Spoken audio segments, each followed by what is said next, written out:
Hi, I'm Jackie Rabbit. Today I'm going to revisit a video from a year ago, what it's like to transition later in life. And now I am 50. We'll actually take a couple little excerpts from that video and watch them and talk about it. What is it like being transitioned now that I am 50? What's it like transitioning when you're older? Well, let's go talk about it together. Go give me a thumbs up, then subscribe. Click the little bell so you know when I post the next video. Come on, let's go talk about what it's like transitioning and being transitioned at 50 and beyond. Come on, let's go talk about it.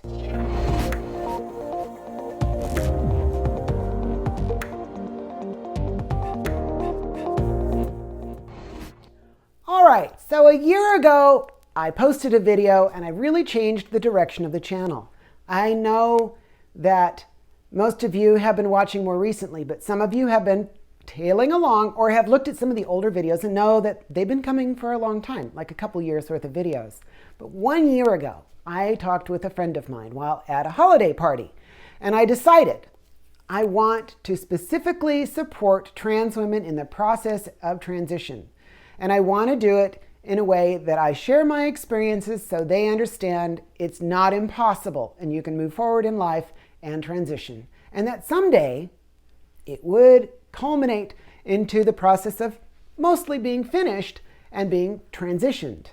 So I do feel like I've reached that place, yet I do have a lot of growth, personal and spiritual, that I'm moving through. However, let's take a look back at where I really changed what this channel was about 1 year ago. So I want to share just a tiny snippet right now from 1 year ago. This was shortly after my vocal surgery, and you can actually hear that it's quite different now. My voice is settled in. You know, honestly, if I worked hard, I could have a really interesting voice, but this is what I've gotten after surgery about a year later, a little over a year later. And it works just fine for me. But I suppose if I really wanted to, I could really throw it out there and just be, that's not me, right? But in this video, you're going to hear what my voice sounded like after surgery. And it's interesting for me to hear it too. So let's go take a look. My TV's right here. I'm going to grab the remote. Let's look at this together. Okay, so a lot of you want to know what it's like. Yeah, I'm almost 50. I chose to wait till way late in life in order to transition. Is it a piece of cake? No. In fact, all the worries you heard about, well, they're quite valid. I think, though, they're not insurmountable. So let's talk about the difficulties facing the older or mature trans woman. Okay, so I was 49 back then. That was a year ago. I'm 50 now. So there's a difference, right? I've noticed physical changes that started coming on pretty strong after bottom surgery. Maybe that's hormones, but it seems like such a small period of time. 4 months ago, or a little over 4 months ago from bottom surgery. It feels like wishful thinking that so much has occurred just because of hormones in 4 months. But you do go through this long changing physical process that takes years. I think the quoted statement is between a length of 7 and 12 years, your body is still changing and doing things. And I agree that it's still, making little bitty adjustments here and there, but they're subtle. There's nothing huge about it. I do know that wearing a smile all the time really is a very attractive trait. And if you want to look your best, maybe you don't need a whole lot of makeup. I put my eyes on because for the videos, I often do. If I go out with a friend or something, which I really don't go out very often, I'll put on eyes. But most of the time, I don't wear makeup anymore. Maybe just a little eyebrows so they show up, and that's about it. And today I have eyes and a little lipstick. But to be honest, back then, it was a full face of makeup, so I was really working hard. And I remember thinking how hard it was, how tough it was being trans, being insecure, going through all of these massive changes, relationship struggles, a failing marriage, and just difficulties all over, money trouble, living in a new place, trying to, be frugal, knowing that, I'm in the middle of the process of transition. It was really tough. And I knew it was tough for everybody. It wasn't just me. It's everybody. So I was searching before that. I was searching the videos on YouTube, and I was looking for someone like me that I could understand, somebody who struck a chord within me, who I could watch and feel like, oh, yeah, somebody else is experiencing this too. I'm not alone. But I really wasn't finding it. There were some really pretty young women. There still are, and it was amazing to see the processes that they went through that inspired me to do certain things like FFS or vocal surgery or breast augmentation. I mean, all the things that we know are part of the process that are available to us in different ways. I was fortunate that a lot of it was covered through my insurance, and some people have to save their money, and I totally understand that. But it's still a big process, and I wanted someone who I could watch, who I could understand and feel like, all right, she's doing it, so I can do it too. And I realized I wasn't really finding that person. I wasn't finding a video that really, struck me and I could sink my teeth into and understand I'm like her, she's like me, she gives me strength knowing there's a finish line for me. So I just decided to be that girl. And that's why you're watching. So here I am, I'm 50. That was a year ago. And I was so insecure. I had so much to do, lots of process before me. And that was only 1 year ago. Only.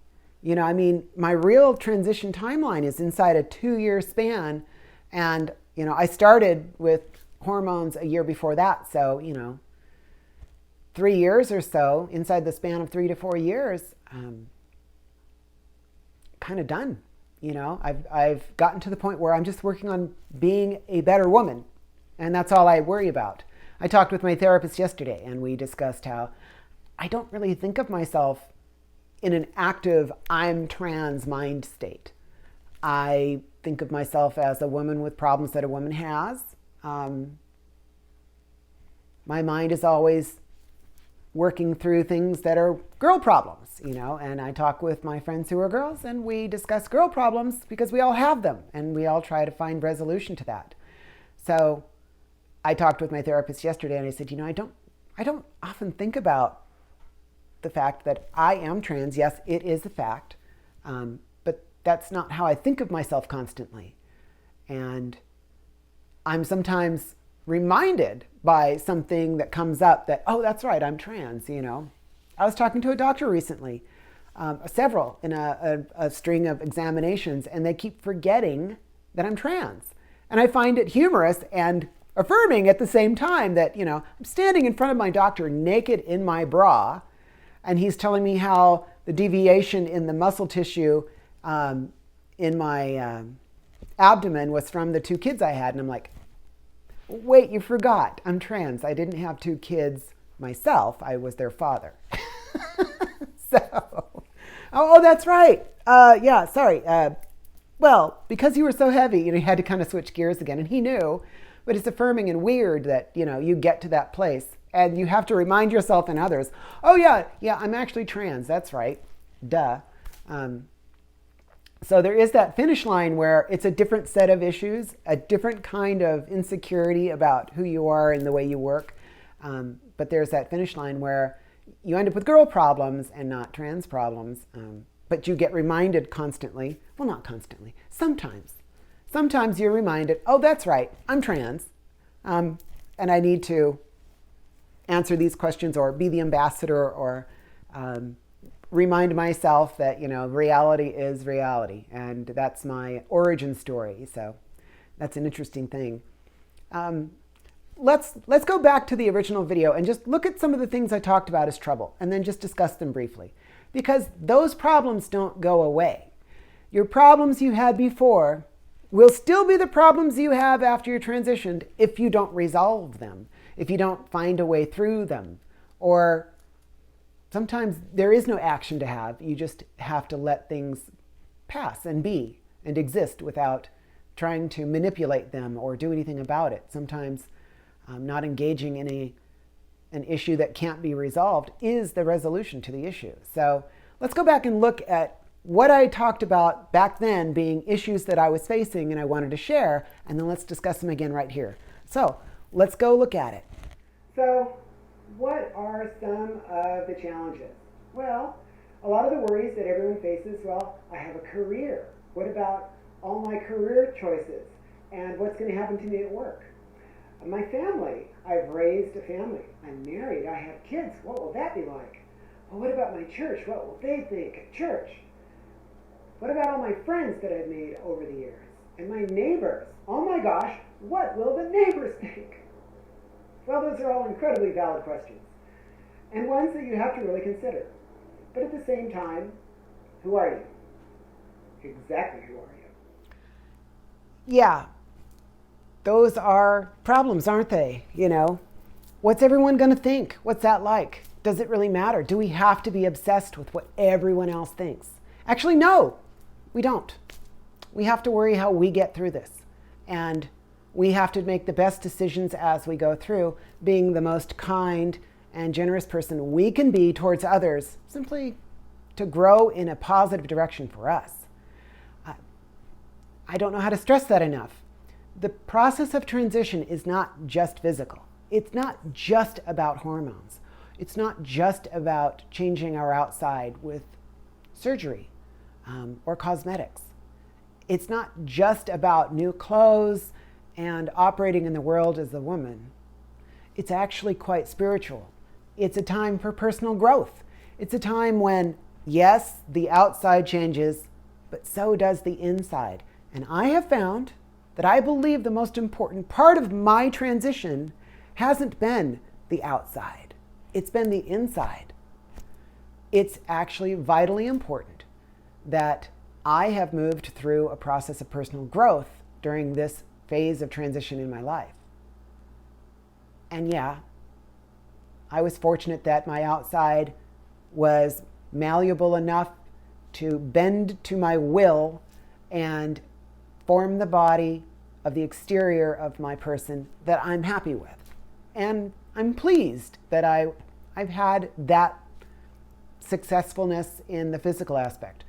But more so, I'm happy that the person I am from the inside out has gone through this process of change, and it is still in the process of changing. And I work very hard at making sure I'm moving in a positive direction. I want to improve myself through the entire course of my life. I never want to stop. One of the things that's important to me is reaching out to you so that I can help you. Helping others is something that is vitally important to me. One of the things we just talked about, or I just talked about a year ago, was my career. And I know that's something that every one of us worries about. What will happen to us when we actually go through transition and have to face the fact that there may be problems at work? Well, things went relatively well. There were some hiccups here and there. I still work at the same place. I'm not making any more or less money. But I've also decided that I wanted a change in my career. I've gone back to school. In fact, this weekend I'm taking a midterm. And then I move towards the practical portion of study so that I can work towards my medical certificate that I'm trying to acquire next year. And then I will be externing at a medical practice of a friend of mine and moving into that career next year. So I chose to change my career because it was something that helped other people and fulfilled my want and desire to be somebody who gives back to others, somebody who derives satisfaction from doing something good for someone else. So you might go through that as well. And then, the whole, what will the neighbors think? Well, you may not have the same neighbors afterwards. Lots of things change, whether you transition or not. Life is a process of change. You don't always stay in the same place. The neighbors may or may not care, but they also may not be your neighbors. Ultimately, you may have new ones. The process of your life may take you through changes that are also geographic. You may move for a variety of reasons. Maybe where you live, there isn't the access you need to transgender care. So you move to a place that has it. That's perfectly acceptable. Lots of people have moved to California for that reason. I'm blessed being here by default and having great transgender care. So maybe, others just simply move and relocate in order to have that kind of care. And I know people do that. Perfectly acceptable choice to be your own best advocate and provide yourself with the best care you can get. Others simply save their money and work within the guidelines of what they have available to them. Again, it's another choice. They work very hard to do that, just as you would work very hard to move and rebuild, saving your money in order to enjoy the place that you love living in and still have access to what you want is still hard work. So it really boils down to hard work. And that's where the rubber meets the road. Inside changes are hard work, no matter how you look at it. They may not be physical hard work, but it is mental hard work. You have to stay diligent and really examine yourself, which isn't always easy. But I encourage you really to think hard about what it is like on the inside and make those changes where appropriate. You want to develop this person you are going to become into the best version of yourself. And that's where it really hit me. I made this video a year ago wanting to help others. And then I started really focusing on how do I show through my own example and my own observation through the course of my transition how this can be accomplished, how it's not forever, how if you take this day by day, eventually you're going to get through it. And that there is a finish line at some point, and then you can choose to simply work on yourself and improve your inner person in becoming a more attractive soul and a more attractive person. And sometimes what you really need is to be a kind, generous listener with a smile. That's what I focused on for you. And I want to be the example. I want you to take that example and remember, wearing a smile is very attractive. And I don't care who you are or what gender you are. Being kind and generous with your time and being a good listener make you very attractive. I don't care who you are. I don't care what gender you are. I don't care what age you are. That's an attractive thing. Be the best person you can be inside and out. That is my big message. A year ago, I focused on wanting to help you. I'm not changing that. In fact, I want to change this channel again. Next year, I have things I want to introduce that are focused around more trans women support. Trans support in general as well. We may actually have things that are not strictly trans women related, but that's what I have the experience of, so that's what I share. So next year, I'm going to start sharing with you things that we can do together, and not just videos. Maybe we will stream a group night. I don't know how to do that yet, so if you have suggestions on the best way for people to get together to have a group meeting that we could then stream later, by all means, please go down into the comments and make suggestions so that I can start researching that, because I'd love to put that together where we could actually get together on a regular basis for group night. We don't have those options that much anymore, and I'd love to put that together. So there are those of you out there who are very knowledgeable or have information about what you've used in the past, or groups that you belong to and they use something that's convenient for you and for me to implement. Please tell me about it. I'd love to know. I want you to remember that even though I am now 50 years old, I have been very satisfied with the way things have gone for my transition. I live my life the way it should have been as a woman. And I feel that I am a very unique individual, a very unique woman, that I'm still processing things, trying to be a better person. And my life has changed to be one where I want to help others who struggle like I do, others who need to see someone be successful to strengthen their idea that they can do it too. So I'm going to remind you, you're not alone. You really are not alone. I absolutely care how this works for you.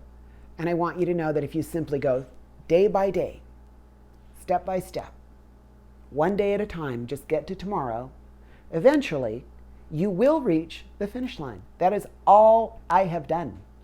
I have simply moved from one process to the next. I did my very best and moved day by day, and I did reach my finish line. Yet I have new finish lines, new goals that are actually beyond my own lifetime, just to be the best me I can be, to be the best woman I'm capable of. So know that this is a lifelong process once you get into the real meat of what transition means. And do your best to find a way to help others along the path if you have that capability. There were girls who smoothed out the road that I was traveling. They helped me move on a smoother pathway than they themselves had to travel. I want to do the same thing and smooth the pathway behind me for you girls that are following. That is my goal, and I hope you can do that as well. And I know most of you end up doing exactly that, and I've seen you do it. And I'm so pleased and so proud when I see that happen. And remember, there is a great resource of women over at transgenderpulse.com. The members and the moderators have been through so much and have been there for so many and are the type of person who love to help others. That is where you can find great resources such as a therapist who you can search by location in your area. One of the first things I did was find a therapist on that resource page at transgenderpulse.com, and I started going to a therapist in my area that I found there. That was the true start of my actual transition, and I urge you to do the same. If you need to hear from someone who's been through it or is still on the pathway and you want to share notes back and forth, discuss this with like-minded people, that's where you're going to find them at transgenderpulse.com. A year ago, I wanted to step in a different direction, and I still want to do exactly that. So this coming year, I want to find new ways to support you and continue doing the same type of support I've been providing over the course of this last year, and give you observations about myself, share what's happening with me so you know you can get through it too. I really care that this is going to work out for you, and you're going to make it. Please hear me when I tell you, you're not alone. Take care of yourself. I'll see you next time. Bye.